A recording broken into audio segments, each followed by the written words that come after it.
You're listening to the We Are Libertarians Podcast Network. Find all of our shows at wearelibertarians.com. You're listening to the We Are Libertarians Network. Learn more at wearelibertarians.com.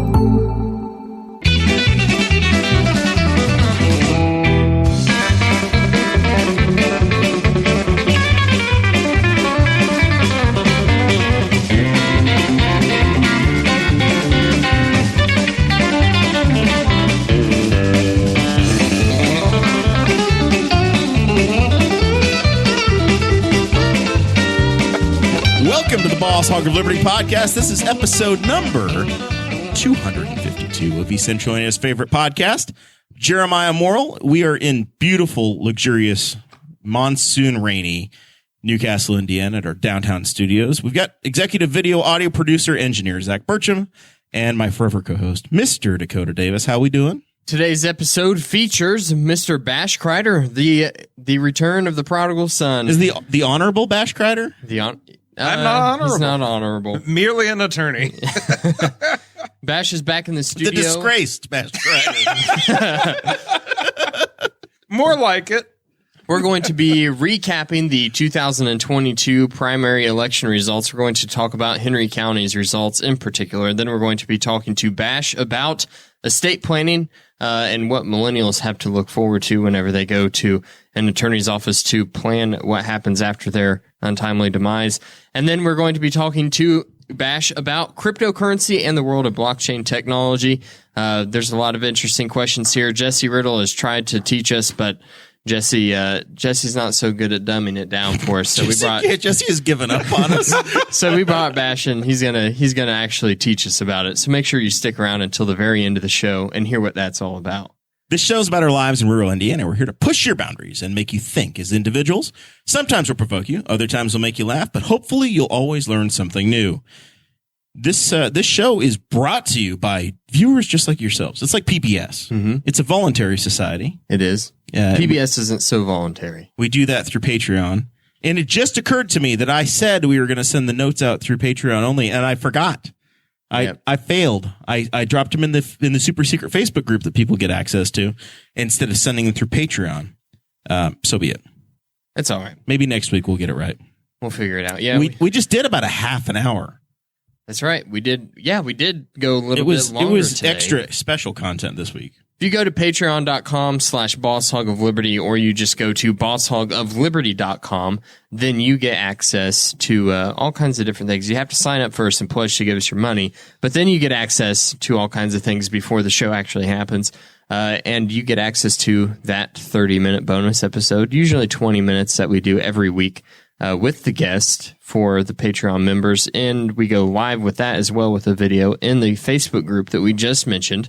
You also get access to the show notes before the show ever happens, and there's some other goodies in there and some things that happen. Sometimes we'll get little gifts, and we send them out to all the Patreon members. But if you donate at $50 or more a month, then you get a shout-out at the front of every show, and those folks are Mr. Jonathan Phillips, Anthony Meyer, and the most generous person that we know, Miss Christy Avery. Christy is an absolute angel. Those three are the foundation that the entire show is built on. So thank you to each of you so much. There's a merch link that Zach just dropped into the live feed and at bosshogofliberty.com if you want to get yourself in a Boss Hog swag. I'll tell you what, we were very popular on Tuesday. Yeah, all day long. Incoming DMs, questions. Hey, what time's your show tonight? Yep. When are you going to have these election results? What's going on? And it occurred to me by about the 30-second version of that direct reach out that we maybe should have done a show on Tuesday night, Dakota. Yeah, I think I got 4 messages and then a couple of people. Actually, one of the poll workers asked me. I had a poll worker ask me. When's your show? She said, "Oh, I've been watching your podcast. Are you guys going to do some election coverage?" I was like, "No." And then she was the first person to ask all day. And I thought then, this is a person that I don't really know. And they're asking. So then it was a stream of people who I do know, like, what time are you guys going live tonight? And they weren't even asking, are you doing a show? It was, what time are you doing the show? Which tells me that we've built a clientele. So entitled. Yes. So I think, Dakota, we need to take our calendars out and say the first Tuesday in November, maybe we need to do a show on Tuesday night. Well, that's what I was telling people is we're not doing it for the primary, but we'll probably do one in November. That's what I said. That was your escape clause. Yeah. I was pumping out this wasn't a big one. There's no president. Why are you even voting anyway? What a douchebag thing for you to say after we did 7 episodes on a candidate series that was wonderfully sponsored by Big Bounce, Wyland's Flowers, and the Slick Pickle. I was going to let you get one of them in there, and you just go blank on me like, what are our sponsors' names? Dakota, I pulled a Democratic ballot, and that kind of hits close to home because I didn't do a lot of voting on that ballot. Yeah. I talked to... Yeah, why you have to be a diehard Democrat to be like, I'm pulling a I talked to the Democrat ballot. Judge that was at the polling place Zach went to, and they're like, yeah, there's not very many of them. I said, was Zach your only person? He says, yep, he's the dedicated one. Thanks, Darren. The one Democrat that came through. You made him wake up from his nap to get you one of them ballots, one of them big giant donkey ballots. If you're involved in politics in this county, then you probably know all the members of the Democrat Party. Well, if you're a Democrat running, you know exactly who you need to campaign to. Yeah. You know your 7 voters. You can just fit them all in the little 15-passenger van and drag them in one time. You don't even have to pay for the text messaging service. You can just do it yourself.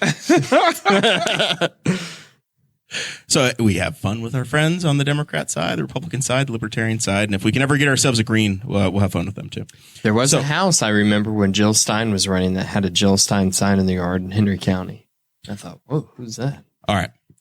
So we have some results for folks that have been listening and are invested in the candidate series. We super covered the Henry County ballot for those running in the GOP primary, because that was, except for township level offices, that was the only contested primary on our ballots over here. The sheriff's winner was John Sproles. Did that surprise you? I thought he was going to be very strong. We talked about the fundraising, and John raised and spent more money than I think all of the other candidates combined in the race. And people obviously bought the message. You know, he was very, he was, John's race was probably the most aggressive we have seen in a sheriff's race in a very long time. Oh yeah, for sure. And it was up to the voters to say, hey, do we believe what's happening, or do we not? And it's pretty obvious that the Republican voters on Tuesday said, yep, we're in with John. We want to make a change, and we're going to have a change. It's either going to be John, Landon, or, we'll see, but, going to have a new sheriff. Yeah. Were you surprised? Yeah, I kind of was. I thought it was going to be super close. I thought it was going to come down to like double-digit differences between like 20 votes, 30 votes. Yeah, that's how close I thought it was going to be. And I thought, well, it's going to be between Jay and John and Jason. Those are who I thought the top 3 were going to be. I thought those 3 were going to be like super, super duper close. So whenever like all the final numbers came out, and it really wasn't that close, that's what surprised me. I knew that one of those 3 was going to come out on top, but I thought they were going to be like neck and neck. So I was shocked by the final, percentages and vote counts, because I think John wound up securing that by like over 1,000 votes. I'm pulling up the exact totals right now. It's on the old county website. And for those of you who don't know, there were like 5,500 Republicans. So to win by a margin of 1,000 in a 4-way race. John Sproles landed 2,900, roughly 2,900 votes, and Jay Davis was second with 1,479. Yeah. And then Jim Nicholson and Jason Williams were both right around 900. They were separated by 13 votes. So solid showing all around. But yeah, it's a big win for John Sproles. That was a difficult one going in because I pulled a Republican ballot. So whenever I went to vote, even like pulling up, I'm like, I really didn't even know for sure who I was going to vote for until I was there, because we had them all in here, and like For me, it came down to a couple of them, and I really liked them both. So it was a difficult decision to make for me. Did they have? I missed the episode. Did they have significantly different stances? Some. I think that John would probably be the guy who stood out the most. And I don't know if his stances were that much different, but he was more vocal. You know what I mean? Yeah. And there were definitely some things that he like brought to the forefront as being issues that he wanted to address. You know, John made it clear they hadn't had an organizational meeting in years. That was a big part of it, like pre-COVID. Yeah. Okay. So yeah, there were a number of things that he brought up about the way things have been operated that I think must have registered with the voters. Sure. All right, the next big race that we talked about, Corey Criswell won, and he won District 54 pretty convincingly, 40% of the vote in an 8-way race, 46% in Henry County. And my gut feeling was that it was going to be a 20 to 22% was going to take it. Yeah. That's kind of what I thought with it as being as wide as it was and so many qualified candidates going into the race. I was not going to be surprised if Corey won, but the margin was very impressive to me. That's a fantastic win. And I think he connected well with both the ag community, the Newcastle educational community, the small business community. He ran a great campaign and it connected, and his vote totals in Henry County were 46%, but he had darn good numbers in Rush County as well. I think he had 25% of the vote down in Rush County. Yeah, that's kind of like what we were looking. So whenever we were going into looking at the results, I thought it was going to be really close, but I also thought, let's see who comes in second place in Rush County. And I think that that's going to be our winner here. Yeah. And Melissa Meltzer did very well. Yeah. In Hancock County, Shelby County, and Rush County, she did very well. And I think she had the same last name as a candidate who was running in Shelby County as well, Jennifer Meltzer. And they had very similar signs and messaging. So in that corridor, I don't think that Henry County voters understood the name ID and the strength she was going to have from the southern portions of the district. Yeah. So there's another race I thought, like you said, was going to be really, really close. And then when the results came out, I was absolutely shocked. I was blown away, actually, by that one. And then the county commissioner's race, we covered that one on the show. That was Joe Wiley and Joey Cooper, both running as first-time candidates for commissioner. And Joe Wiley was successful. And I'm scrolling wildly trying to find my total to see what the number was. About a 1,400 vote margin. Joe Wiley 3,400 and Joey Cooper had 2,200. Both guys I think ran fantastic races, and I think they were both well liked. Yeah.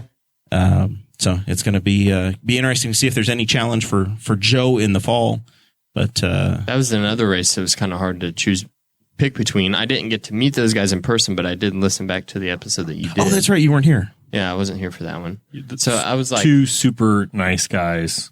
And you're like, that would have been a really hard pick.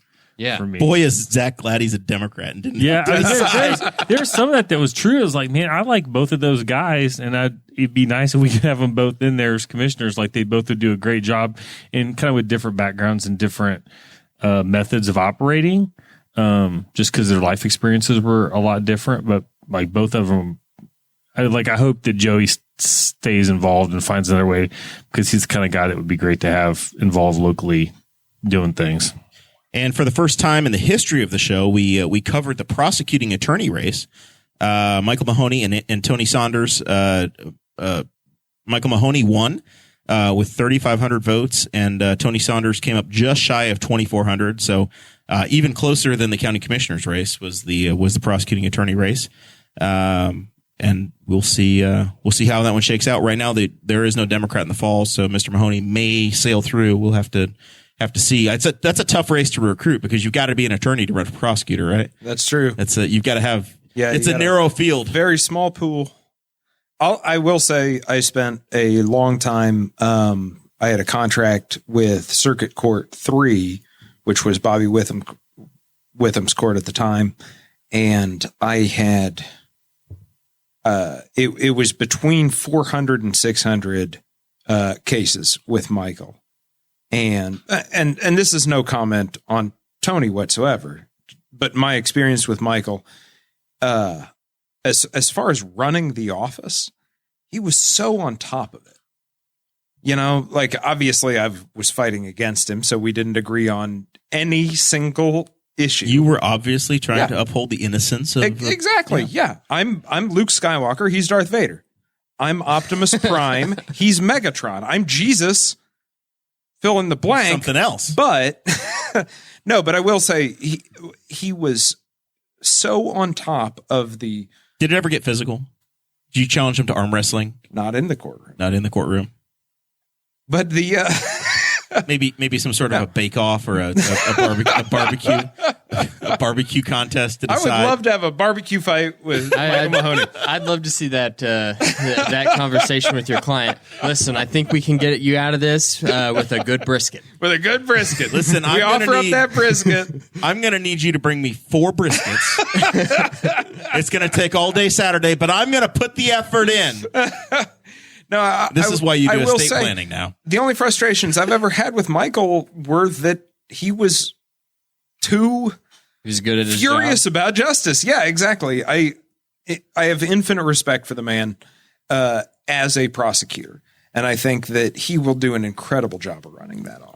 I hope he has opposition just so he can use that quote to use "too furious about justice." I just want to see that used in an ad. Just referencing you, Michael Mahoney, too furious about somebody justice. Needs to run. I read a flyer that said that defense attorneys support him, and obviously they do. We do because he has harassed us enough. We do because there have been so many times that I've been like, "Hey, you could ignore this," and he's like, "But I won't." Michael, it's not 8:00 yet. I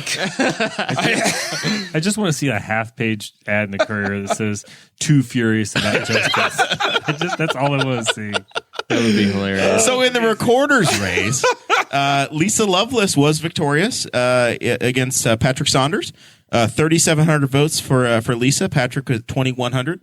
We had both of them in the office in the studio, and man, that was an interesting conversation I wasn't here for that one either.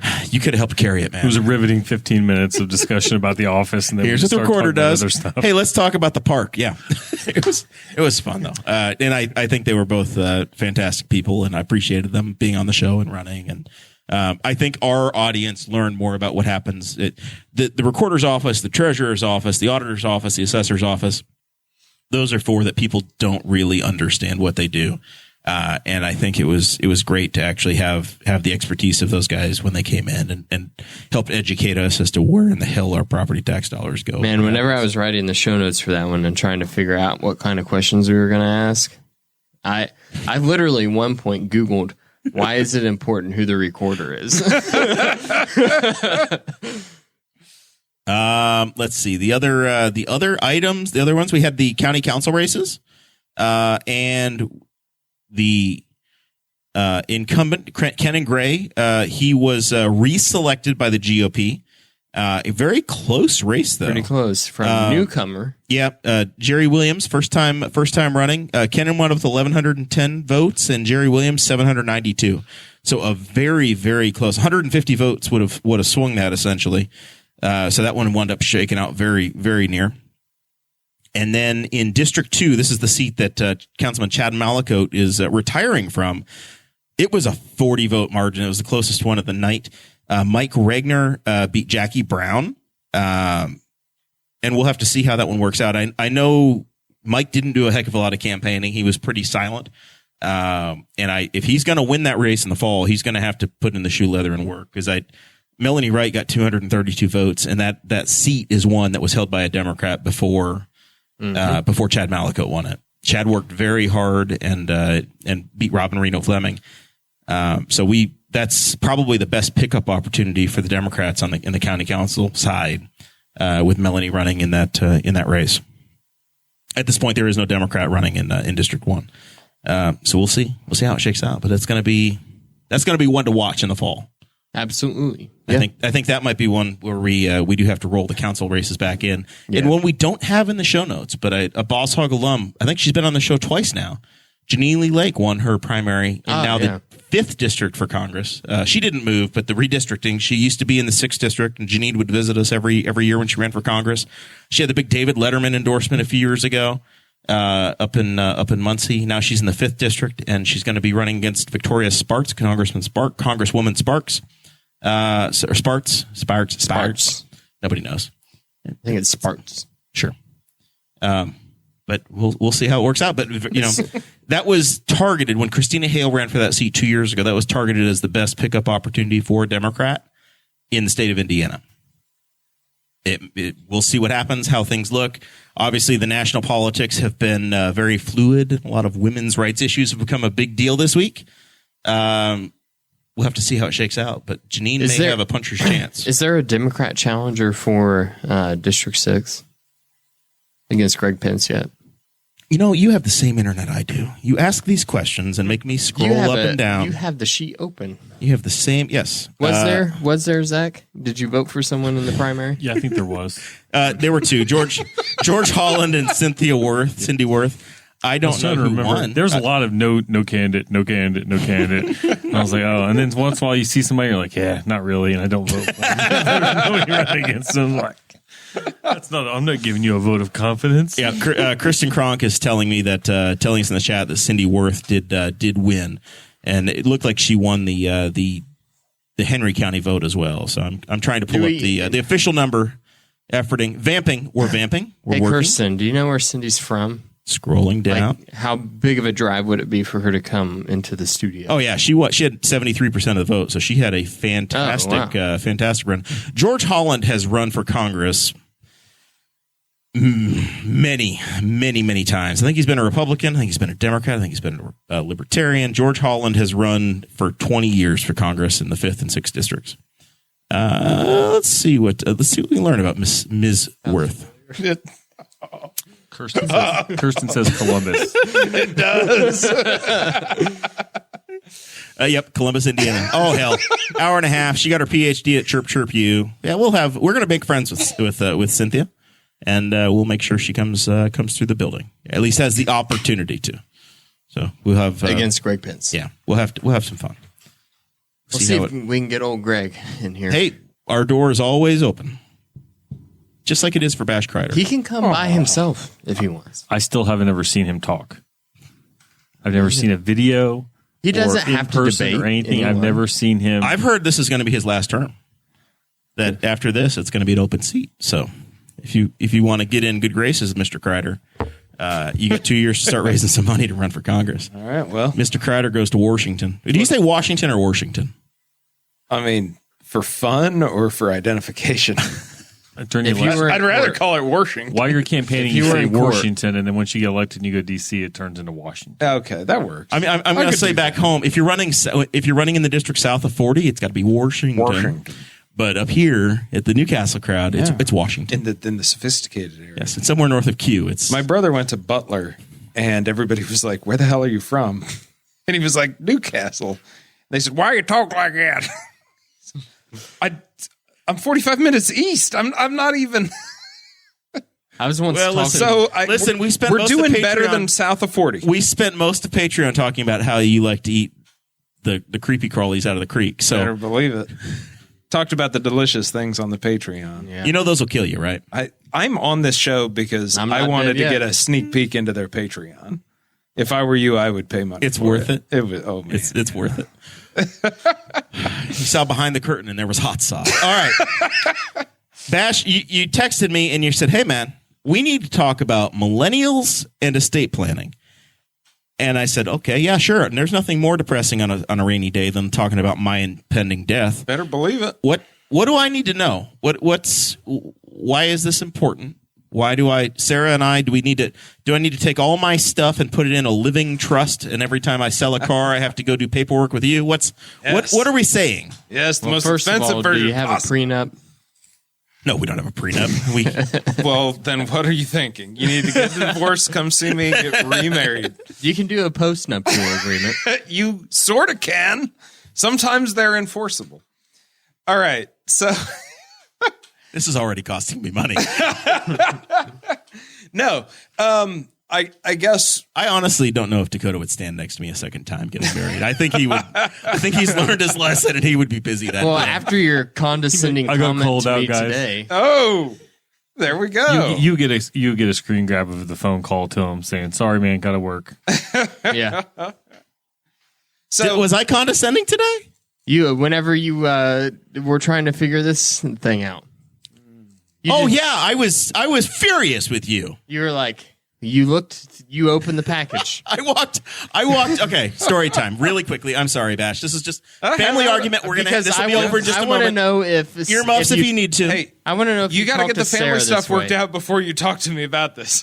I want to know if I you walk- treat Sarah the same way. I walk back into this wonderful, beautiful studio that the patrons pay for. Bash, mom and dad are fighting. I walk back into the studio, and JoJo over here opens the brand new box of stuff that we were given, and there are brand new cable ties strewn out on the table. The on-air sign is laying on the table. My new mic stand arm is laying on the table, and I said I tried to put it together because I'm like, we have to do a show in 20 minutes.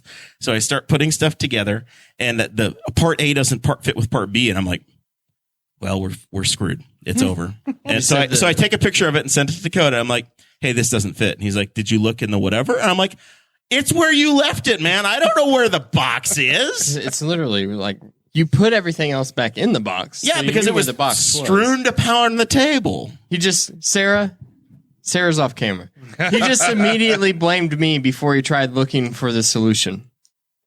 She's nodding her head yes. She knows comedy. That's That familiar. post-nuptial comedy. agreement's looking better and better. Am I right? It sure is. So, Sorry. right. Back to you, sir. well, one of the toughest things about estate planning, obviously, is just convincing people to do it because there are a lot of misconceptions. Listen, if I die, the state will figure it out. I'm dead. I don't care. Right. Well, and that is part of the thing. And that, to be honest, that's a valid stance. You're going to be dead for everything except for your power of attorney and your medical appointment. Okay. You need those. If you are 18 years old, you need those. But as far as what happens when you're dead, you're dead. Like if you want to not care, I guess you don't have to. But let's talk about if maybe you love anyone in your life. So what the real danger is the landscape is changing. Okay. Like back in the day when my dad has always kind of been Greg Crider has always kind of been. I thought you were Greg. That's my middle name. Okay. I went by that the whole first half of my life. And then just one day you're like, Yeah. you know what? I bet you Zach has to work like a dog to remember to say bash. Little Greg. Exactly. Yeah. Call like, you speak to Greg? Yep. Big Greg or Little Greg? Little Greg. If I've been talking like this, you think I'm talking? Because I was 7. So, Aren't you glad you come here to get taken seriously? yeah, thanks, guys. I'm an attorney. Man, you're barbecue man. So, things were traditionally more simple. Okay. Marriage generally lasts until the end of your life. There were fewer kids that were not a part of some kind of marriage. Okay. You still had that stuff, but it was more stigmatized and it was less common. Nowadays, that's just simply not the case. A lot of families don't last that long, and a lot of families they're hybrids. You've got several different kids, okay? It is a completely different playing field from what the people who give us advice, the people who, we know to trust, and they say like, yeah, get in on the bottom level of company, hang out there until, you keep getting promotions. Describing my life. It's going to be real great. You're going to marry one girl, you'll both be virgins, and then you'll have a bunch of kids and you make a will and you're done. Like that used to be good advice, and that is increasingly inapplicable. And Is that your dad's voice? Yeah. So my dad and my brother and I all have the same voice on the telephone. It is bizarre and irrelevant. Estate planning. I went to a Cinco de Mayo party right before this, and Dakota's parents were there. That's true. And they brought this full bottle of tequila. Did they share their will with you? I mean, we all lost our wills together. But the only thing that I know about my parents' will is my dad once told me that he has long-term care insurance. Okay. And he said, even if I fight it, put me there. Okay. These are my wishes. Like, can I get that on video? I can play it back for you. That's incredible. That's thoughtful and that's intelligent. And those are the kind of things that the older generations, we didn't have cell phones. Okay. You went to the grocery store and you bought meat and it was made out of meat. It wasn't made out of meat glue that wasn't listed in the ingredients list. It wasn't made out of hormones. We didn't have to be an expert on every single aspect of our life. You could just kind of live, and then you stopped in your attorney's office and it didn't feel like it cost that much. And then you make your plan and then you don't ever worry about that again. Okay. And then you go tell your kids like, hey, we had both of you. We got a will, our stuff does what it does. We even bought some long-term care insurance, and we're all set, and they are all set. And that's great. For us, we have blended families. We have weird things. You're talking about the audience, not the people in the room. We have successful nuclear families in this room so far. We are not broken homes yet. We can afford to be libertarians. I didn't mean to say that. Sir, I pulled a Republican ballot. So, is that worse?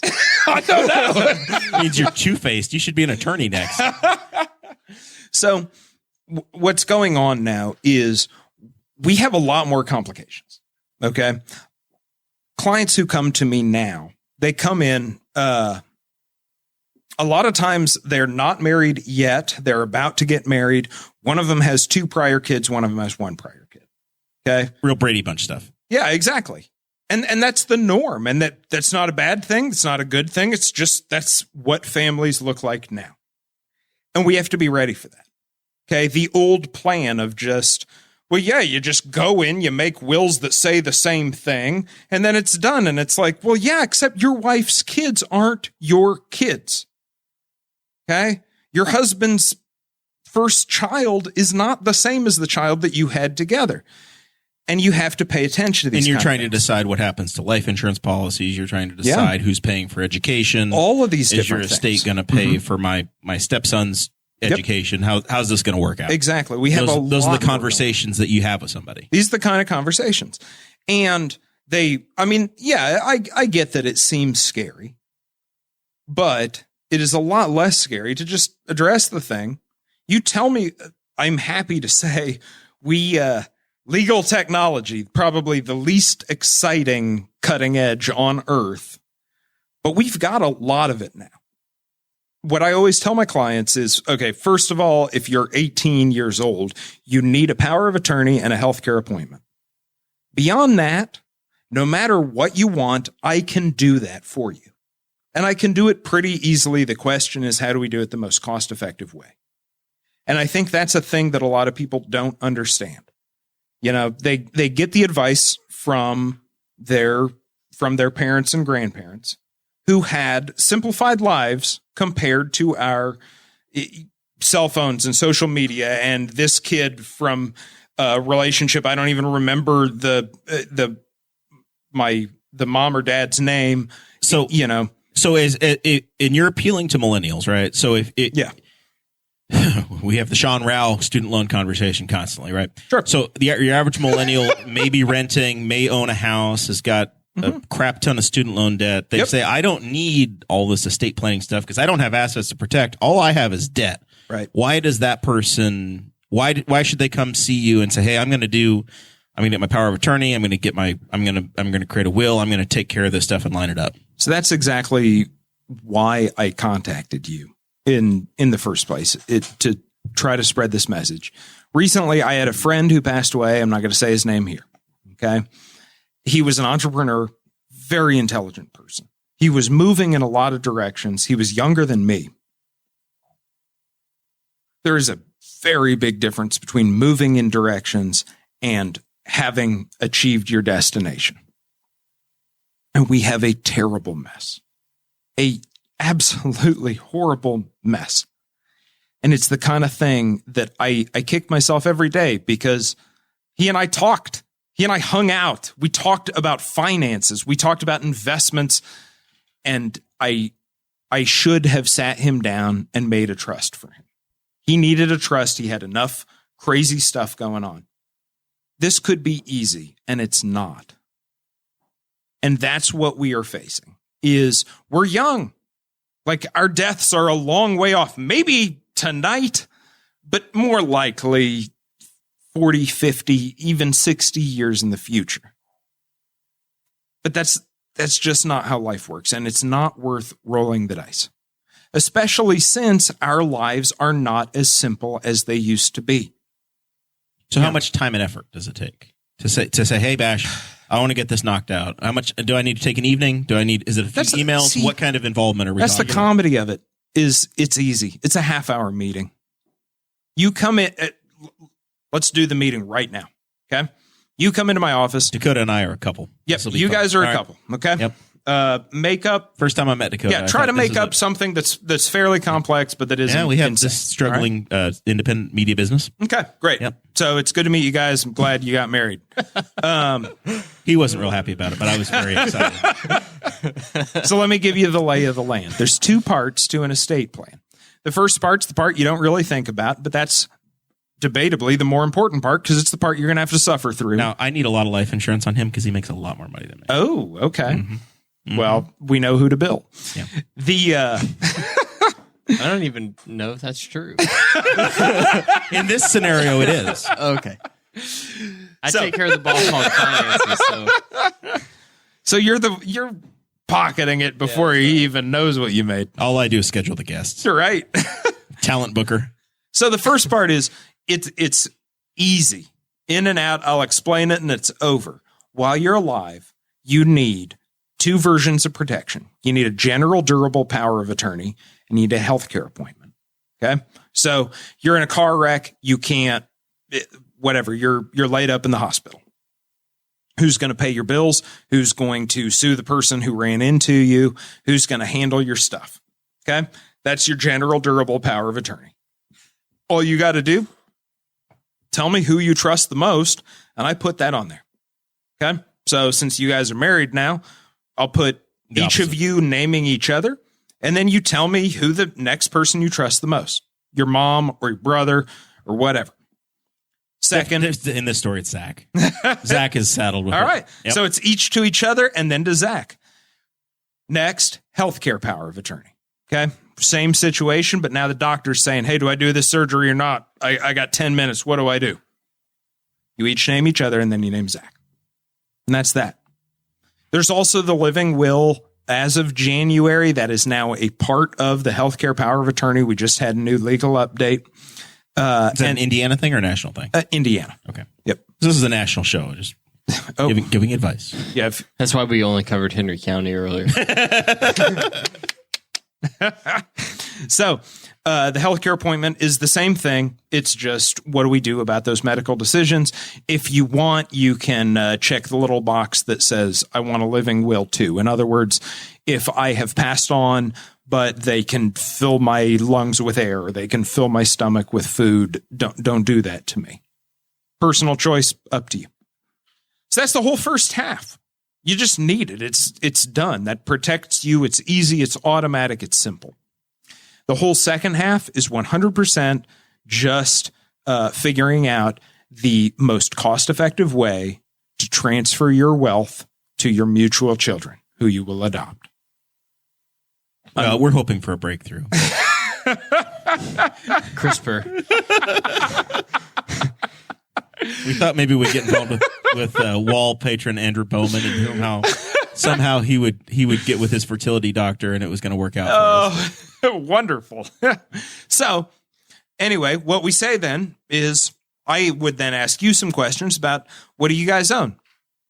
And here's how it works. I have a broken microphone. Okay, excellent. What we want to do for you is either a will plan or we've got some new legal technology that makes it even cheaper. Okay. Advantage of a will, it's cheap, it's easy up front. You don't have to do anything. We don't change ownership, nothing. You just tell me what you want. I draw up a legally binding document that turns your wishes into commands.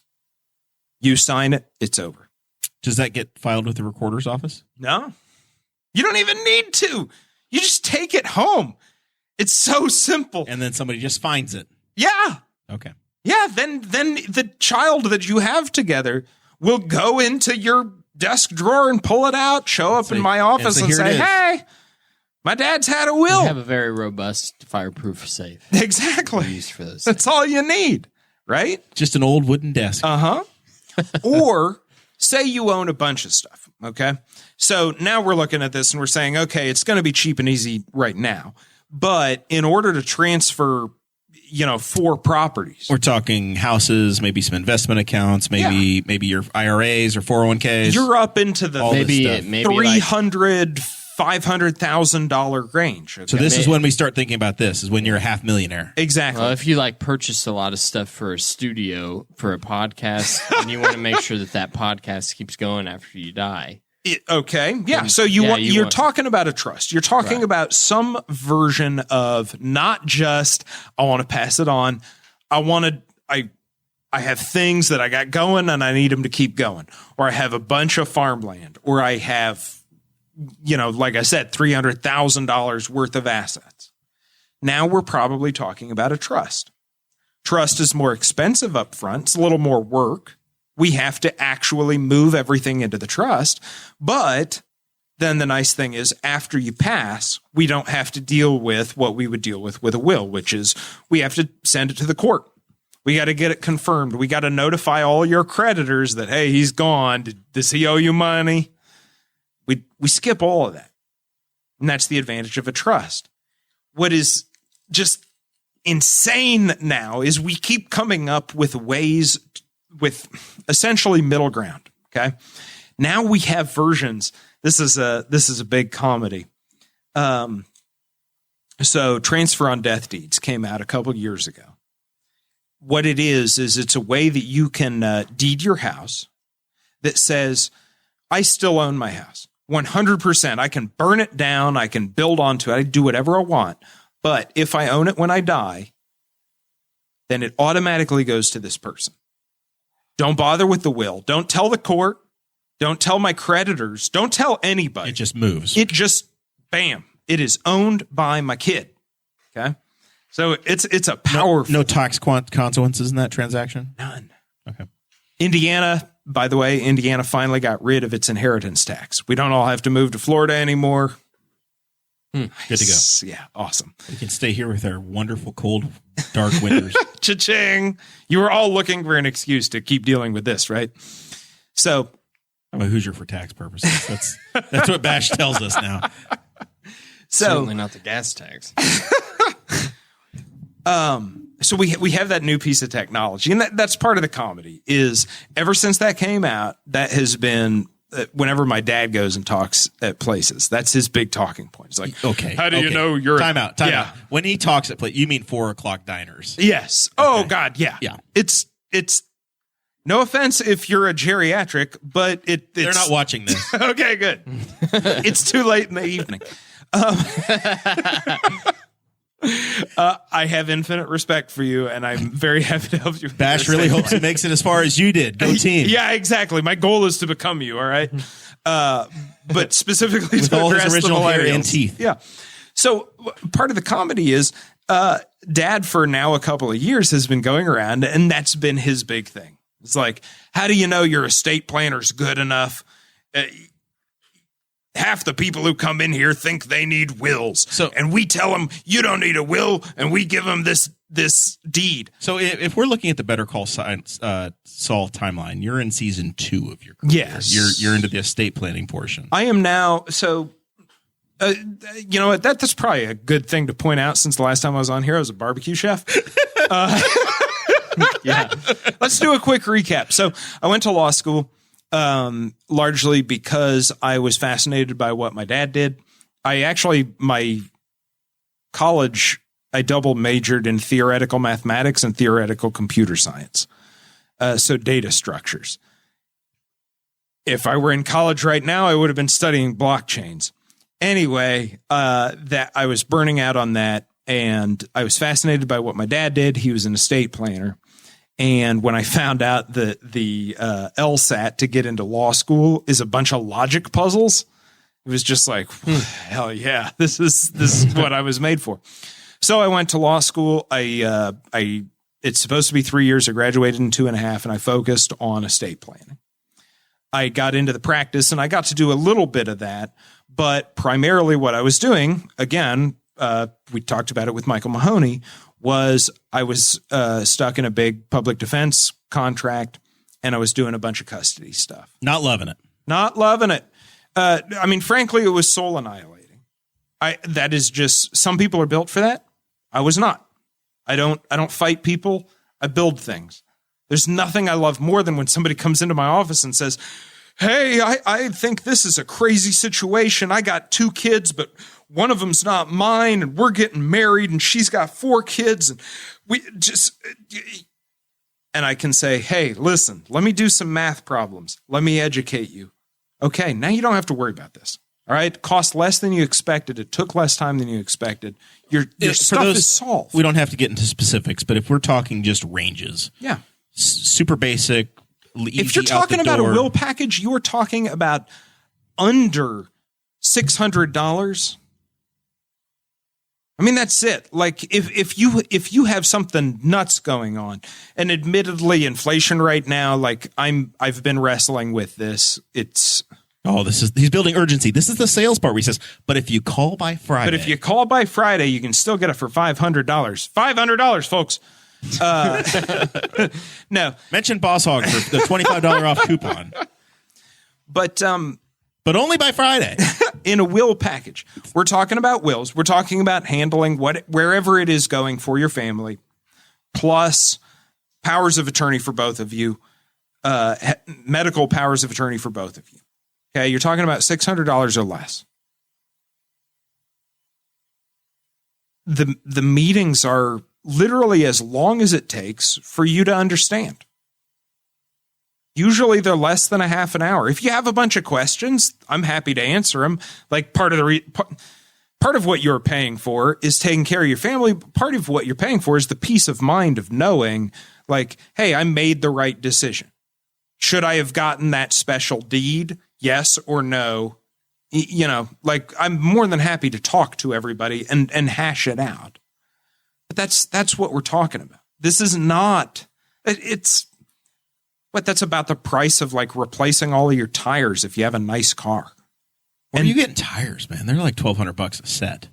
Are they? Yeah, I bought 3 sets last year. It was horrific. Haley's, well, maybe that's the situation. Haley ran over a nail a couple of months ago. And Jeremiah buys very premium tires, and also he buys them with great urgency because he buys them while camping a couple hours from home. Oh, there we go. So one last question before we move on to cryptocurrency. Absolutely. Is why should I go see you for a few $100s whenever I can just sign up for LegalZoom? Okay. And then go to the bank and have a public notary do it? That is a good question. Boy, Dakota and the gotchas. Yeah. You're tough. Did you just do seven interviews with politicians in a row? With those zingers? Dakota wins. Get on the internet. So I have Word. Why do I need you? Let me give the internet as much credence as I can. They are developing AI, actual artificial intelligence, that will someday, it will take over contract law. Okay? 10 years from now, 15 years from now, my job as far as creating the contracts, might be obsolete.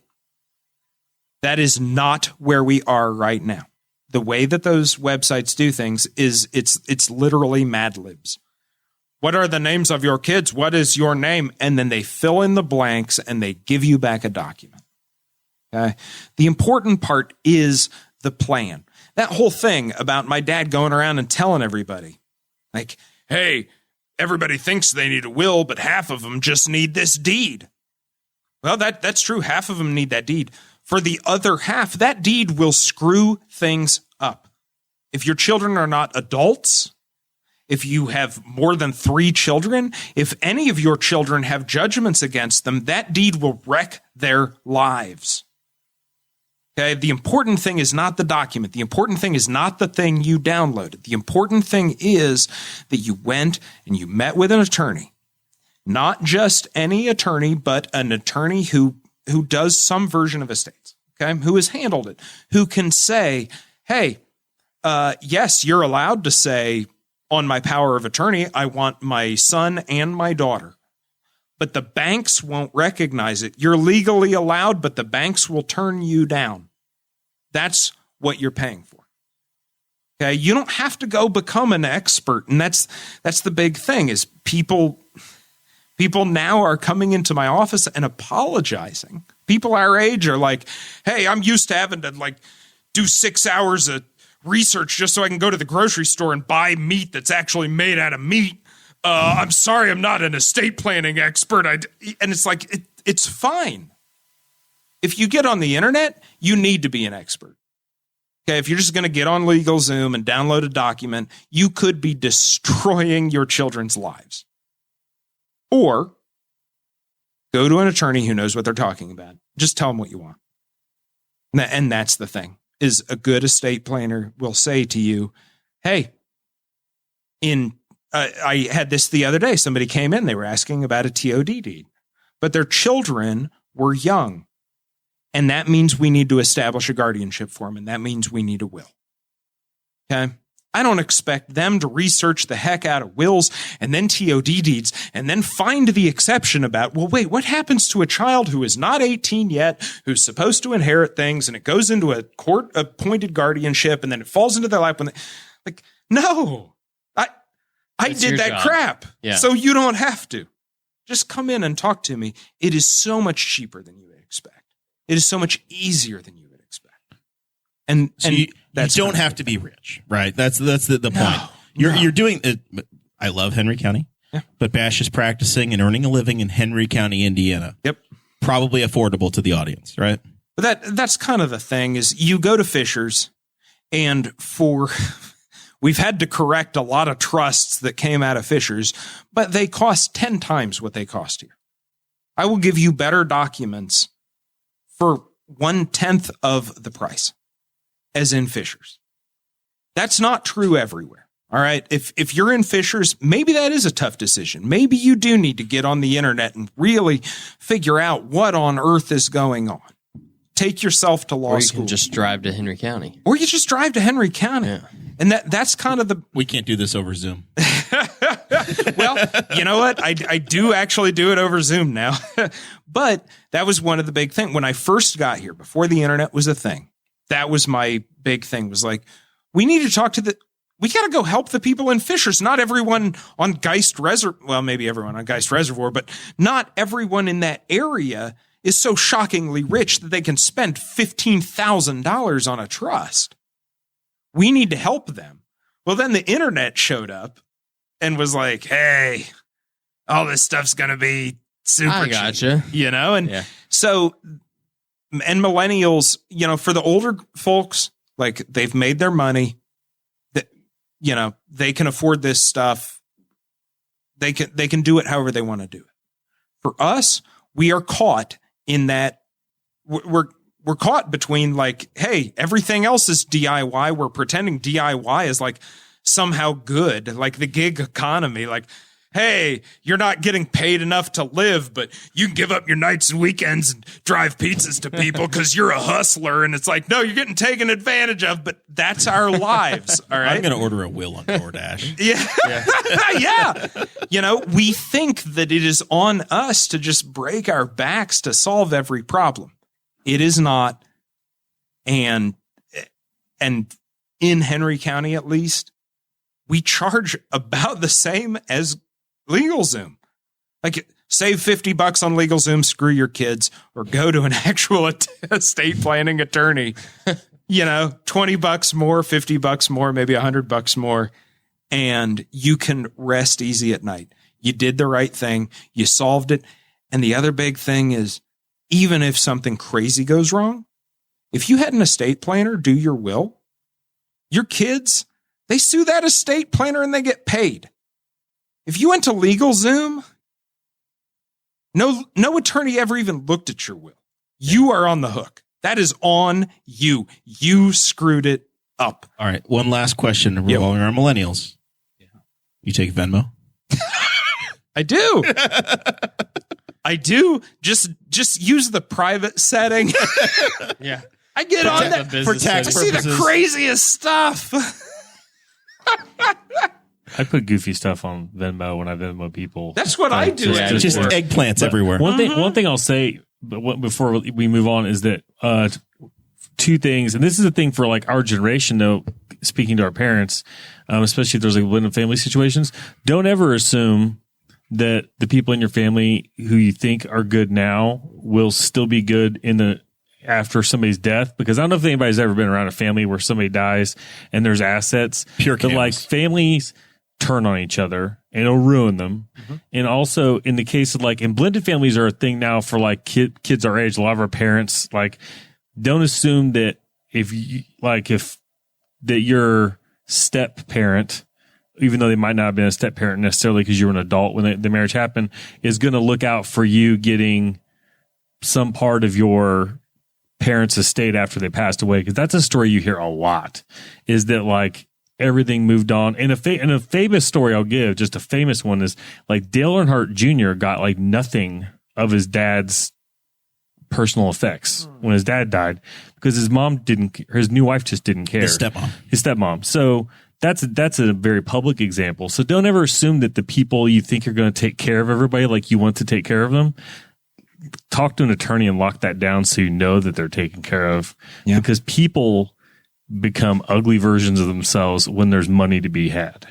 That is so true, Zach. So do county governments. So I'll be jaded. I'll be the jaded one. But like you see that, you hear that with people, and then people would probably roll in their graves to find out how their own family treated each other after those situations. So that is true, Zach. And it is not just it's not just simply that people are eviler than you realize.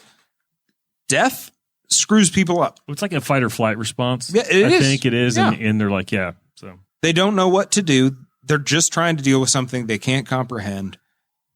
It's just so much easier if you've got it locked in place. Hey, the kids are taken care of. Move on. All right. Yeah, you promised us a fourth grade version of what blockchain is. So all right. I want to hear about it. Jesse Riddle bought us both crypto wallets. For Christmas, we all got crypto wallets. It's a flash drive. All right. Let's talk about what cryptocurrency is. It's my Dogecoin. Even more basic, what the blockchain is. Okay? Yeah.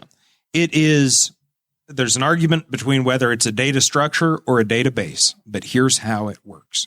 Okay? Blockchain is a ledger. All right? So, let's do an analogy. Diamond comes from a diamond mine. You get the paperwork, right? You buy a diamond ring. Maybe you two are getting married. You got a diamond ring involved. Bad news. It's over. There was a falling out. There's a falling out? We were unable to conceive. Then you need new estate plans. We got to make 2 new wills. All right. Now it's going to cost us twice as much, 3 times as much. We paid once. Now we've separated and we both need new paperwork. $1,800 out the door. Better now. believe it. Hey, those Depending are your on how hard expenses. you're trying, not you might mine. need that medical power of attorney too. Yeah. My attorney's Sean Rao now. So, okay, you've got the diamond is mine. The first piece of paper is created and it says Diamond X mined on this date. It's still in the ore. This is the company that owns it. This is how we got it. Okay. That is the first node on the blockchain. This Bitcoin was mined on this date by this computer, etc. The second piece of paper in the diamonds file says it was sold to this foundry on this date for this amount at this quality. That's the second node in the blockchain. It was sold to it was sent to this wallet for $0. Third piece of paper in the diamonds file says it was smelted down. It is now this quality, this value, etc. It's owned by this person. That's the third node in the blockchain. That's all that it is. Does that make sense? You're simply accounting for an item. It's a ledger. It's kind of like a car title. Yeah. You'll see a car title will have the signatures of everybody who's owned the car. Yep. So what is confusing is with a car title, that is the ledger for a car. It's the ledger for a different object. In the blockchain, imagine that the car title is somehow a part of the car. Okay. In other words, right there on the fender, it says built by Ford on this date. Right. And then the first thing on the hood is sold to this person on this date. Okay. That's all the blockchain is. That is all that it is. It is digital ledgers that are divided up by transaction. Here's how it was created. Here's the next step. Here's the next step. Here's the next owner, the next owner. Right. And that makes sense to a lot of people for financial transactions. Like it kind of blockchain, maybe I'm wrong on this, but I think that blockchain technology was kind of born out of the fact that online banking was it was not a secure method of transferring money from one person to another. So then you started having third-party apps like we were talking about with Venmo step in to fill that role, and blockchain technology takes that a step further with the anonymity, but also with the cryptocurrency, which is very much integral to anonymity in itself in the financial realm. So the question is, how can this technology be moved anywhere outside of the financial realm? I mean, we kind of see it with NFTs, right? Because NFT would be like a digital artwork and you're tracing the ownership of something, right? Yep. But I don't know that is real. I think that the NFT is a bubble. I don't think it's actually going to take off. In my personal opinion, I don't think that the metaverse is actually going to be something that we're like, look at my ape hanging up in my digital bedroom. Let's put a pin in NFTs. Let's come back to that because before we address NFTs, you're exactly right, and you're more than right. So Bitcoin was developed by a person or group or government or company. We're not sure. Satoshi is an anonymous entity. It created Bitcoin based on, first of all, blockchain technology, which is simply a data structure. And then it kind of took into account money theory, various versions of what makes a currency work, right? It has to be fungible. You have to have millions of units that all work the exact same way. No dollar is worth more than any other dollar. Okay. It has to be easily transferable. There are 6 points that make a currency. I didn't memorize them, and it's not that important to talk about each one, but they created that. All right. And they made Bitcoin.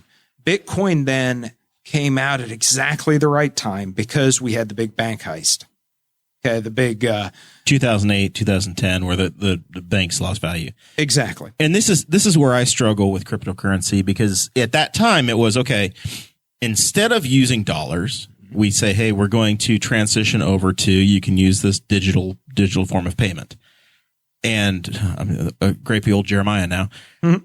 It was, this is how you're going to pay for stuff, right? It's going to be, I'm going to show up and I'm going to buy an MP3 from you for 1 Bitcoin, because they were dirt cheap at the time. They were dirt cheap. So I'm going to pay you in cryptocurrency. I'm going to buy this from you for 1 Bitcoin. Cool. Makes sense. And then somewhere in the last 5 years, it became just a place to put your money and make money off of it. Yes. So instead of, I'm going to use it for transactions and I'm going to buy stuff with it, it became a speculative investment. Yes. Just like buying into gold bars or buying into stock in AMC movie theaters. Yep. So we've had this switch where it's like, oh, you could have bought Bitcoin and it would have been worth this. It's like buying Microsoft in 1984 versus what it could be now and you'd be a billionaire. Mm-hmm. Well, the whole damn point of the thing was for you to spend it, right? You're going to have some sort of cryptocurrency. You're going to get off of dollars and you're going to function with this. And this disconnect is where I've struggled with it, because it's like, I don't want it. There's still a trust in the American people in the US dollar, in the world in the US dollar. Everything in crypto is just wildly speculative still, where you don't know where the market actually is. Yep. 1 Bitcoin one day is $80,000. The next day it's $47,000. So all of a sudden your value changed by half depending upon when you got that. It'd be like getting your paycheck on a Thursday and you got paid $800. Cool. Well, now next week I got paid $400. Well, how the hell am I going to pay my bills? Right. Right. That's the struggle I have, is that if it's going to function, but at some point as during the currency, week it was $1,600, right, and you missed that. Right, you missed the window. Now you're screwed, and you can't pay your water bill. Yep. Like it's so volatile that it doesn't function as a currency effectively.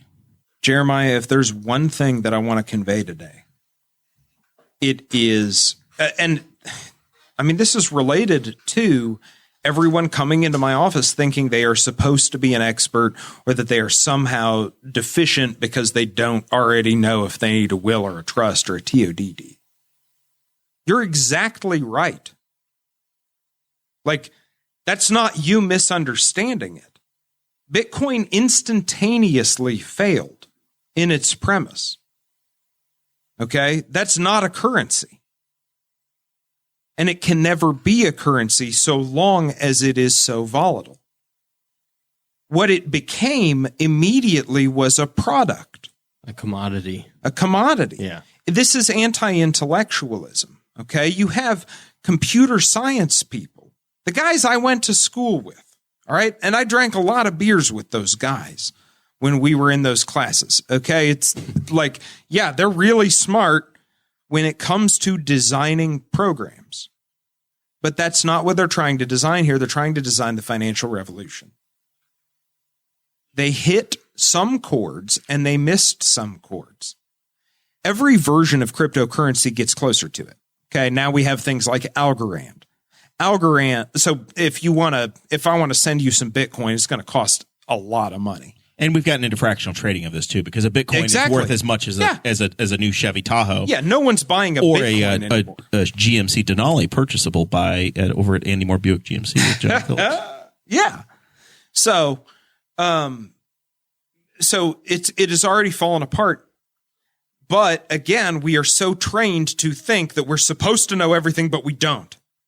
I read some study about our generation perceives adult as like a set of things that people do, and the majority of our generation perceives themselves as failing to live up, failing to adult. I know that we joke about it in memes, about adulting is telling yourself that next week's going to be better every week of your life, and things like that. But that actually affects us. Okay, we go around doubting ourselves in the wrong ways, but then also having bizarre confidence in ourselves in equally wrong ways. But the thing of it is, you're exactly right. Okay? This is not a disruptive technology. This is just another data structure. It's no different from arrays or stacks or queues. Okay? It's all the stuff that I learned about in computer science. It's just, how do we store data? Okay. Arrays, stacks, queues, they have changed your life in so many ways you can't even imagine. And you don't notice because they honestly don't matter. It's just, how do we store the stuff? How do we make sure that it's listed? That's what this is. It's a ledger. It's not even a categorically better ledger than other things. It is entirely open source code. That's why your bank won't ever use it. I can always look at the blockchain. I don't know who owns each Bitcoin wallet, but I can tell you exactly which Bitcoin wallet has paid what to whom. You can see which wallets have the most. Exactly. Yeah. That's why Citizen State Bank won't switch over to a blockchain system. That's the horror of the metaverse. If somebody figures it out, it's like you could dock somebody and say, "Hey, oh yeah, Bash has got 82,000 Bitcoins." We switch over and we put our social media on open source coding. I go take a picture of your house and I post it on your thing. No matter what, you can bury it, but you cannot delete it. That is, we didn't talk about it, but that's an aspect of with the blockchain. Every time you finish a paper and move to the next paper in the file, the first paper is encoded, encrypted, and lasts forever. So anyway, that's why I wanted to start with the definition. People are trying to sell us on all of these fascinating things. It's the revolution. It is. That's why I keep getting bothered, is because you hear, oh, Twitter would be revolutionized if it was ran on blockchain technology. That doesn't make sense to me at all. Right. In my understanding of what blockchain is, like Right. you said, are you saying that the tweets are, I don't know. Are they attached to a person, like an IP address? They would be and part logged? of a blockchain. That's it. It's simply just you'd always be able to see who made that tweet when. And does that mean that Twitter's software would be open source? I don't get it. I don't understand. If they wanted that to part. become completely blockchain, then that at least the accounting portion would have to become open source. Presumably, they could still have their, whatever data structure runs it, whatever structure analyzes the code and presents which it as doesn't tweets. make any financial sense. But yeah, it's the appeal of the blockchain is it creates tokens. Okay, it creates nodes, which means it's easily monetizable. All right. I can now sell you. Yeah. Hey, you remember when I sold you a thing? That's a thing I can sell you. And at the moment, we're buying it. That's what a Bitcoin is. A Bitcoin is, hey, somebody mined a thing and then I sold it to you. It's just a ledger that says that. So Right. let's hit define the mining side. Okay. When you say mining, you are literally keeping the ledger Yeah. on your own equipment at home, and you're using your resources, and then as compensation, you get paid a little fraction of this digital currency. Yes, more or less. So what is I'm going to give you two definitions. One of them, we're going to get a little bit technical, but we're also going to pull out. The other one is the important thing that I want you to remember. Okay. So technically what is happening is every Bitcoin transaction, let's say I'm mining Bitcoin. Every Bitcoin transaction requires computing process power. Okay. We got to make a new node, and that node requires encryption. It requires a lot of data because it has to log all the previous nodes, et cetera. Okay. So my computer and any other mines are running those computations as quickly as they can. The computations are artificially difficult, which is part of money theory. Okay. Don't think too much about that. That's just what makes Bitcoin so that you can't just make 1 billion Bitcoins. Okay. It's artificially difficult. We can't just print money. Yeah. So I'm running these processes. Someone else is running these processes. Whoever gets there first gets a reward of some Bitcoins. And that's that. So you're competing against others. Exactly. So That's the more technical definition. The way that it works practically, okay, if you build a mine, you download Kudo Miner and you start mining. Essentially, the way that it works is you are donating your processing power and you're getting rewarded for it. It's like if Citizen State Bank said, hey, we don't have enough computers. Dakota, you keep track of our bank accounts. And you said, I have a great big hard drive. And then they just kept some of their stuff on your computer and paid you rent. I have a technical question. Yeah.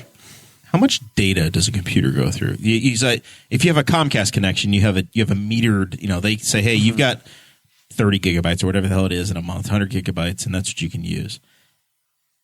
Are we talking about like it's like essentially like you're streaming video all day kind of using data, or is it not that bad? Honestly, I don't know. I have two mining rigs, and I do not I have an unlimited data plan. Right. And I'm not terribly interested in figuring out what it would cost me to pay per data. Because they are large files. I do know that. Yeah. I'm just curious because I know here in town, right? If you have Metronet, wide open, no limits, no bar, whatever, you're good. You got Metronet, you can do whatever the hell you want with it. Yep. You get Comcast, and it's like, hey, you're out of data. Like you're shit out of luck. I use Metronet. Yeah. If you were going to go out and try to build like a mine, like the things we see pictures of, right? Like your old hometown. Yep. Yeah. The old Alcoa Metals facility in northern New York has got just this cavernous building they used to have blast furnaces in, and it's designed as a heat sink. Yep. With incredibly cheap hydroelectric power. This building is a monster. It's an old aluminum mill, and now it's used for mining Bitcoin. Yep. Okay, so I Googled it, and so as much as Google can be accurate, it says it's not actually a lot of data use. It's the actual power that you're using to run the processing. That makes sense. So it's like it says that you're using, let's see here, about 115 megabits per hour, so about 2.7 gigabits per day, which isn't a lot. But I think what I've heard is it's more like your electrical bill running the computers. Yeah, that was going to be my question. That's right, Zach. And that is one of the limiting factors of mines. That's why you don't see mines in large cities. Okay, that's why the mines... You put it next to the power source. Yeah, they chase the power sources. They chase the governments with the flimsy infrastructures. And at the moment, the world is kind of covered in dead mines. For a while, China didn't seem to care. And we had a lot of mines go up in China. And then China made a big crackdown. There was a big slowdown in the Bitcoin blockchain system. All of a sudden, it took a lot longer and cost a lot more to send your Bitcoin back and forth until somebody else picked up the slack. Tell Messina, New York. Yeah, exactly. And we have these giant just boxes all over the world of these dead burned out mines. So that's the main thing that I want to convey. Is so are you telling me you've got like a $1,200 a month electric bill? Yeah. So, all right. Let's talk about if you want. Like, is Dakota? Are you the reason Dakota's so damn busy on show nights? Yeah. Because every single night he's over just repairing my one line. Yeah, this guy must have a weed farm in his basement. He just stands outside of my building with a little with a fire extinguisher. I wonder if law enforcement has crashed a house thinking they're going to get a big weed operation. It's just a nerd with a server just processing. His house is always 94 degrees. He's like, I don't even drink. They're buzzing with a helicopter, and there's like a room just glowing red under infrared, and it's just like, not my mine. Of course, the dogs kill the Bitcoin mine. Yeah, the whole thing. Yeah, and destroy it. Yep. So. Of course, you need a good family planning attorney that can sue the cops when that happens. Exactly. I will say there's not a lot of overlap right now between crypto and.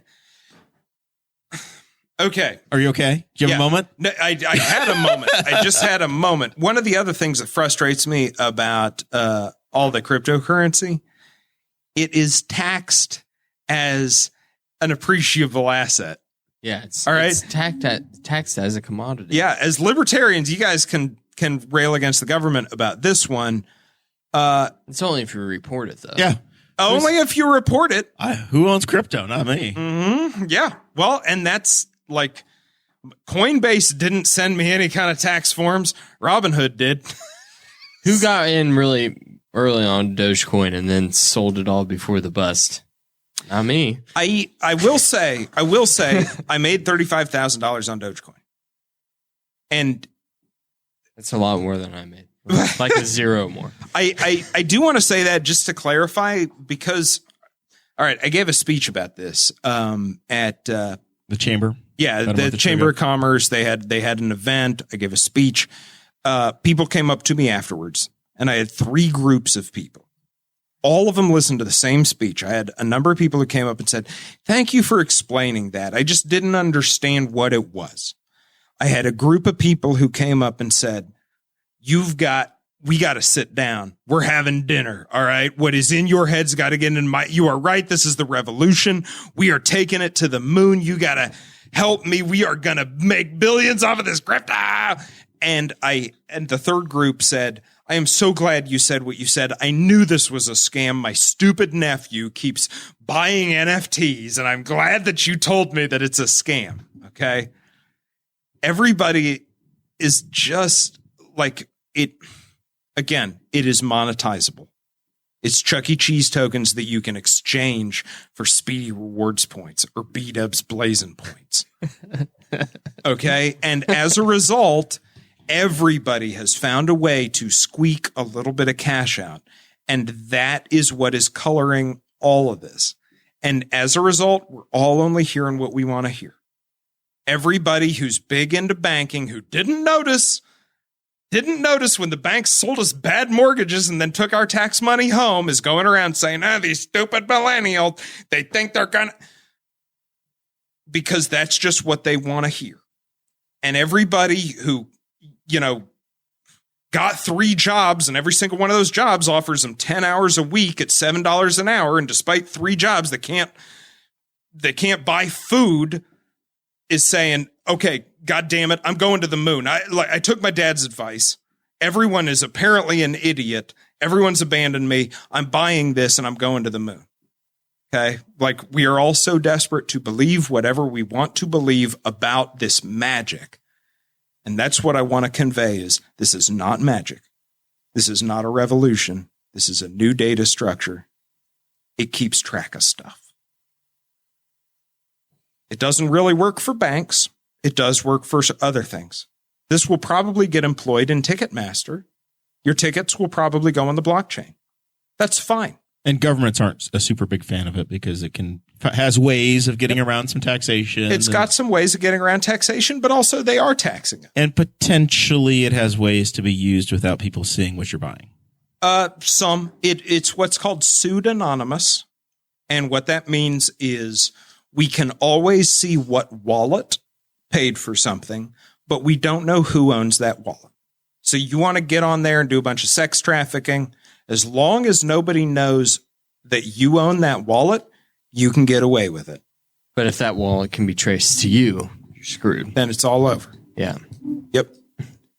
That's how NFTs I have work. to use the restroom. Dakota is bailing on us.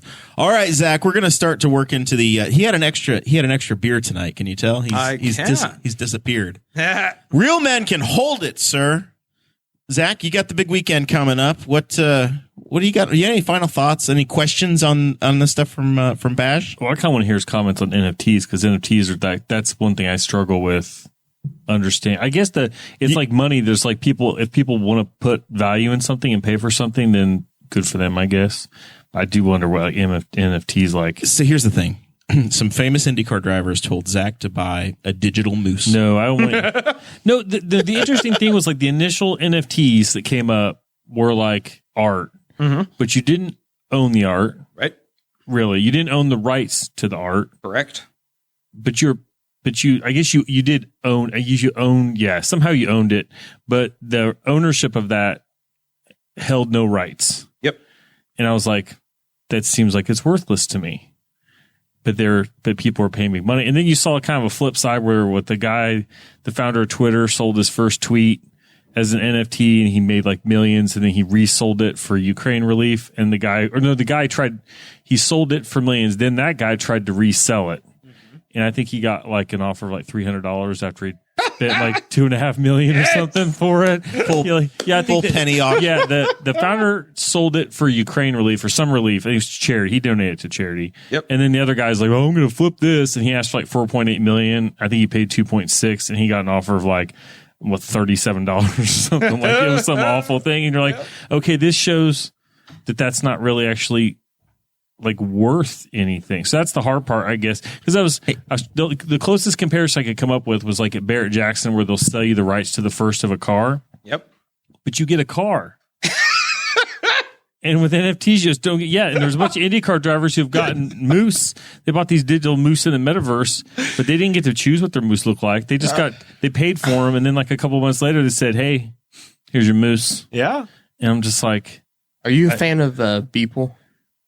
Oh yeah, the big ape is the ape artist. No, he's not the ape artist. Beeple is a artist that he's made a lot of NFTs. 2012. He's been making digital art every day of the year. He's literally not taken a day off for the past 10 years of making a piece of digital artwork every day and just putting it on social media. And then all of a sudden NFTs happened. And he's like, "Oh, I can make money. Now this is worth something." So he's the first NFT billionaire. That's from amazing. Selling his digital artwork. I just don't as understand, like, NFTs. if you buy something, if you don't actually own. So Zach, you do own it. Just like what I said to Jeremiah. Trust what you are thinking. Yeah, there's a lack of common sense to some of You're this. an analytical human. Okay, so here is what an NFT is. Let's do the 4th grade definition of it. Left brain to the rescue. Yeah. So you have blockchains, right? They are ledgers. Each item in the blockchain, each node is its own ledger. Why don't we, instead of just making a Bitcoin be a ledger for itself, why don't we make them be a ledger for something else? That's what an NFT is. It's a ledger for a link.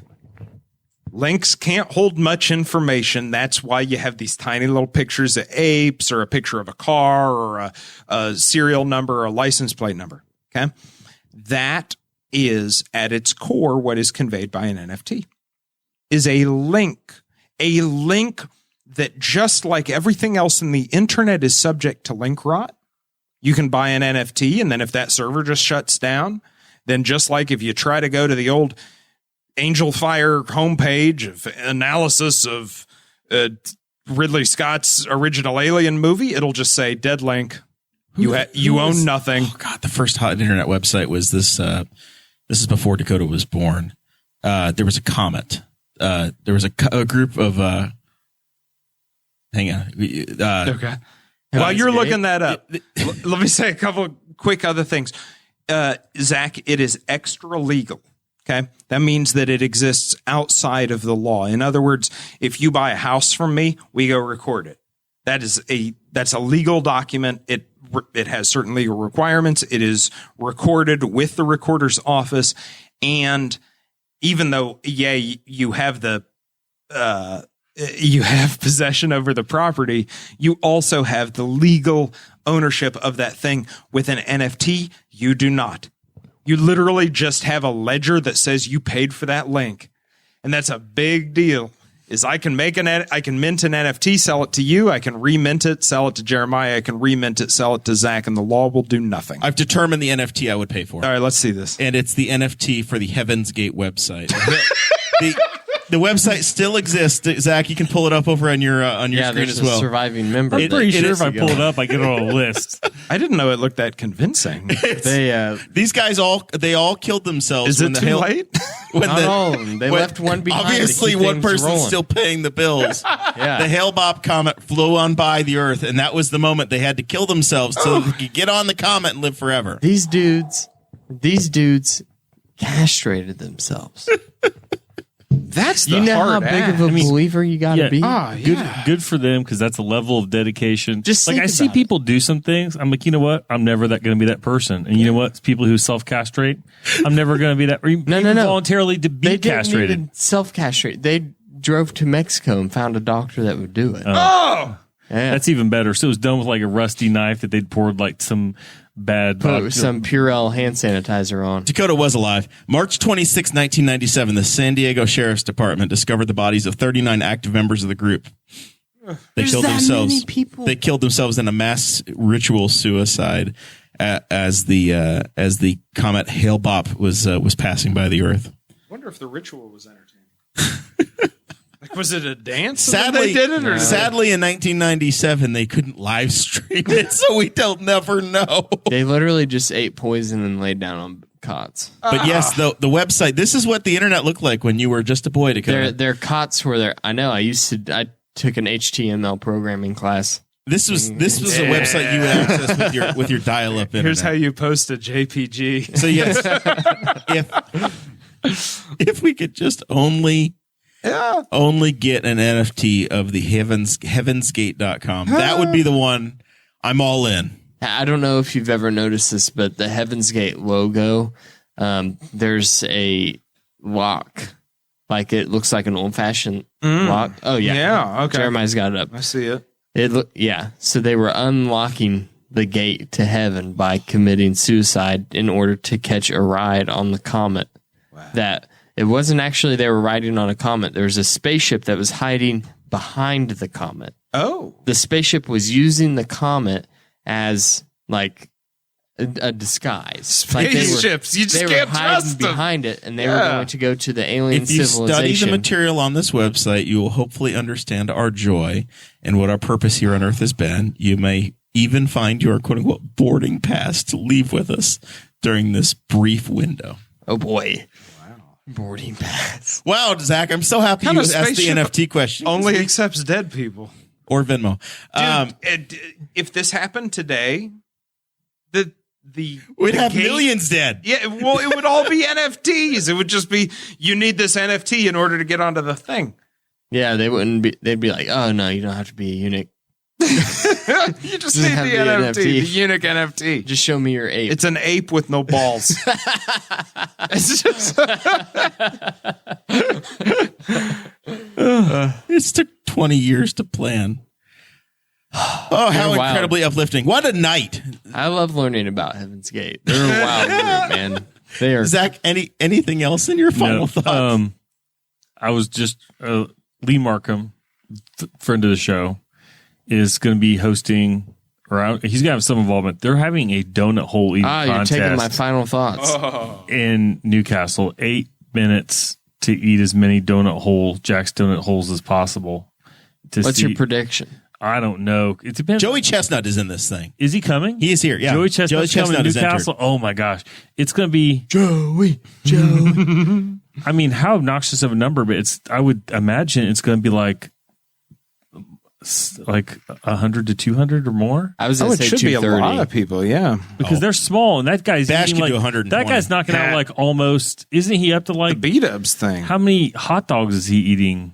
But no. Chestnut. Oh, so Joey Chestnut's going to come to Newcastle. Yeah. That's awesome. I saw Lee sporting the belt. Lee makes Newcastle proud, so I saw he's out hitting the media tour for that. I guess all the registrations is full for. This is Joey Chestnut. They're the professionals. This is not. You're not going to. You're not going to beat just some Joey random. Chestnut. So that sounds like another awesome thing, kind of wrapped around the bicentennial. bicentennial celebration. So keep checking the bicentennial website but yeah, good for Lee. That's awesome. That's gonna bring some attention to Newcastle. And Joey Chestnut's always been very entertaining when I've seen him do media. So the fact that we've got him coming though, it's going to be a real deal. We are the big time. All right, Bash. How do people get in touch with you? What phone number do they call if they want to dial up an estate planning attorney? If they want to convince you to cook barbecue for their wedding? All of the options. All right. So Bash Crider, don't even try to find me on Facebook. There's some old Facebook account that Facebook won't let me log into anymore and won't let me delete. So, if you want to, You want to set up an estate? Keys are lost on the blockchain. Exactly. It's just another lost password. If you want to set up an estate planning appointment with me, Hayes Copenhaver Crider Harvey is my firm. 529-2100. That's 765-529-2100. You can schedule an appointment. How many freaks watch this show? Can I give my cell phone number? Oh yeah, you'd be fine. All right. Yeah. I mean, Christy will call you at night, but she's fun. All right. If you want to talk about any kind of crypto stuff, then my cell phone is 765-524-3306. That's 524-3306. I'd be happy to walk you through building a mine or go over any of the definitions. There is so much magic and hokum and silliness and people just trying to sell and swindle that are related, honestly, to both estate planning and cryptocurrency. Like, you are working in the seedy underbelly of everything. Yeah. I just want to spread the truth here. I just want people to recognize, like, neither of these things are magic. Neither of them are that hard. You don't have to be screwed. You don't have to educate yourself. Just like Heaven's Gate. Just like Heaven's Gate. Drink my, what did they drink? I think it was Bash's Final Solution. There we go. We're all going to get on the comment together. I think that they ate something that had the poison in it. It was Jim Jones that had him. Jim Jones. Yeah, he was the Kool-Aid guy. I'll tell you what, though. No, my mom was super upset. There's a trivia night down at the local coffee shop, and that was one of the questions was, what did they drink? And my mom was telling me, she's like, yeah, we were all so mad. I'm like, yeah, it wasn't Kool-Aid. It was Flavor Aid. You want to talk about the worst twisting of the facts ever? If you're Kool-Aid, how pissed are you? Like, it was Flavor Aid. It was not Kool-Aid that killed all those people. It was Flavor Aid, but the phrase is drink the Kool-Aid. Kool-Aid is the flavor of truth. Flavor Aid, poison. Especially in the jungle. May cause bloating. But yeah, feel free to get a hold of me. I'd be happy to talk to you about either of those. Sorry, I was trying to skim the article to determine how they killed themselves, and I've given up. It's too depressing. I want to ask. Oh, they actually took a cocktail of drugs. Cheap. They used a combination of... Well, Jim Jones did Flavor Aid. Jim Jones did They Flavor took Aid, a combination of phenobarbital, alcohol, hydrocodone, and consumed... Yeah, here it is. I knew they ate something. They consumed it. They put that all in pudding and then ate the pudding. And then they put plastic bags over their heads and laid down on their cots. Obviously... That's They dedicated. just made sure they were They dead. were ready to go. Oh my gosh. They were catching that spaceship. Obviously, that guy selling Jell-O got him in trouble. Yeah. He was a bad influence back then. Wow. I wonder if they would have missed the plane because they couldn't, the comet because they couldn't see it because their bag got foggy. Could you pick what flavor pudding you got? Better be chocolate. Old pudding pop. They're like, it's tapioca. You're like, no. I'm staying. Changed my mind. I'll take care of the website when you're gone. If it's chocolate, I'll do 2 doses. Tapioca, just a half. That's what the bag. Oh, it was cheesecake? I'm all in. Add strawberry. Dakota, you got any final? We've covered more mass suicide on this episode than we ever have. What a joyous occasion. Oh, dear. Did you guys know I knew so much about Heaven's Gate? I really didn't. I really didn't. These are the things I keep myself up at night going, I really should do my will. Nope. Instead, I'm going to keep looking up this thing. There we go. And by the way, Dakota gets up at 2:30 in the morning. So when he says up late at night, he means right now at 9:19 p.m. Eastern. It's late this is for a me. real afterburner for Dakota. Yeah. Well, I was going to talk about Joey Chestnut. I've been telling all my coworkers about it because I think that's pretty exciting. My guess was 230. I really have nothing else. What happened with your fantasy IndyCar picks last weekend? Did you not hit submit? We literally I made must have you not put hit them submit. in, and then I missed the submit too. and then you got no points awarded. I know. I checked it whenever I saw that you guys were talking about the race. I was like, oh, I should check, see how I'm doing. Nothing. I was like, it was like Very disappointing. Yeah. Oh, I've got a gripe real quick. I went to Ohio over the weekend, took my camper. Everything I drove over there that had wheels came back, needed a welder. Poor Zach. Everything needed a welder. Literally, my exhaust came apart, and my exhaust was aimed at the bottom of my the back of my Tahoe. So I hit it with an infrared thermometer because when I got home, there was something warm. And like the latches in the floor were the third row. Dad, my feet are burning. 165 degrees. The floor of the cargo area of a Tahoe. Hey, Bash. Yo. What temperature are we cooking meats to nowadays? So That would be done if it was chicken. yeah, that's true. That'd be pretty heavy. It would be a chicken. little overdone if it was pork. Hey, here I have a gripe. Here's a more important question. B-Dubs customers are being cooked these days. It's 76 degrees in that place every time I go, and I don't go there anymore. And I represented them in the state eating wing competition. But I don't eat there anymore until they get their act together. This is slanderous, libelous. Yeah, very troubling. We probably do a not eat positive- hot sauce in a sauna, I was gonna say, and it's not fair. I was going to say, you think like, well, what's your complaint? But wait, it's a place where you eat hot wings. Yeah, it's a bunch of heavy folks eating deep fried meat in hot sauce and drinking beer. It's everything that increases your blood pressure, and now also 80-degree temperatures, which increases my blood pressure. So I don't eat at B-Dubs anymore. I think it's a circular thing because they had to start keeping the heat up because more people weren't eating there. So It's a vicious cycle. Yeah, and now more people aren't eating there because the heat's too high. Because it's hot as hell. So, Zach, your truck was 165 degrees in the back seat, In the floor, yeah. and you melted down some That's components of the back of the five truck. degrees higher than you need to cook your white meat chicken. Yeah, it was, and like Yep. in what, 15 or 20 degrees warmer than pork? Yep. Like, so it melted. There was what's super kind of a bummer is I just had paid to have part of my part of the evap system, which is kind of an emissions thing, fixed, and it was all running good. And then it literally took one of those pieces and melted it. Like it was the size of like a small Coke can, and now it's just like a third of one side, and everything just a shriveled up prune. shriveled up prune of a part. It's gone, and now I'm having to like source. I've got everything but one part. I can't find the plug because the plug got melted into it too. But yeah, it was. Yeah, I've hit the exhaust, and then I've got to. I'm hoping Mr. Vito, another friend of the show, is going to come and fix my camper over the weekend because I've got plans for it. But yeah, broke off a suspension hanger on the camper. Can't say you weren't warned. I got pretty far. I don't take trips like you do to all these crazy places. So, but it might happen. It broke on 70 on Interstate 70. Shockingly, though, in Ohio, not Allegedly. Indiana. Allegedly, it could have been. It could have been on. It could have been in Wayne County. I think I know where it happened. I think I felt it. but man, it was delightful. Even as bad as the roads were in that moment when I think it broke, you get to the state line, you're like, why do I live here? Because the roads are awful the minute you get across the state line. I drove through 7 states over the weekend, over 2,000 miles, and I swear to God, the worst traffic is on I-70 east and west in the state of Indiana. The roads are bumpy, and the truck traffic is just side by side. So welcome. It's a nice welcome home party. All right. With that, we thank you guys very much. We will be back on Tuesday of next week because Zach and I have a date with the world's greatest race course. We'll see you then.